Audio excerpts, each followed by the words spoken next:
நம்மளுக்கு எதுனே ஊர் வம்பு, வாங்கனே போலாம். ஊருக்குள்ள ஒரு பிரச்சனை தீர்த்து வைக்கணும்டா, வாடா. வேணானே. ஏமா என்ன பிரச்சனை? இது என் சொந்த பிரச்சனை. சொந்த பிரச்சனை வீட்டுல வச்சுக்கமா, ரோட்ல 4 பேர் கேட்கத்தாமா செய்வாங்க. எனக்கு வீடு கிடையாது, அதனாலதான் இங்க கொளுத்திக்க போறேன். கொளுத்திக்கு போறியா? அதனாலதான் என்ன பிரச்சனை கேக்குறேன். நீ உன் வேலையை பார்த்துட்டு பாயா. இந்த பாருமா, இந்த மாதிரி மரியாதை குறையெல்லாம் பேசக்கூடாது. நான் உனக்கு அண்ணன் மாதிரி, நீ எனக்கு தங்கச்சி மாதிரி. எந்த பிரச்சனையா இருந்தாலும் கீழே வந்து சொல்லு. என்னையா சொன்ன? நான் அண்ணன் மாதிரி கீழே வாமா. என்னது அண்ணனா? ஆமாமா. விடுங்கடே. தாரு இப்ப வர. இதான் தங்கச்சி கலகு.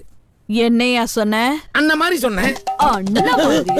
என்னமா முடியல பிடிக்கிற? என் பிரச்சனையே அண்ணன் தாயா. சொத்தெல்லாம் எழுதி வாங்கிட்டு என்ன வீட்டை விட்டு துரத்திட்டான். அவனை கொளுத்தலான்னு நினைச்சேன், அவன் ஓடிட்டான். ஆனா நீ இப்ப அண்ணன்னு சொல்லி வந்து மாட்டிக்கிட்ட. இப்ப நான் உன்னை கொளுத்த பாரு. கொளுத்த போறியா? நீ அண்ணன் இல்லம்மா, நான் ஒரு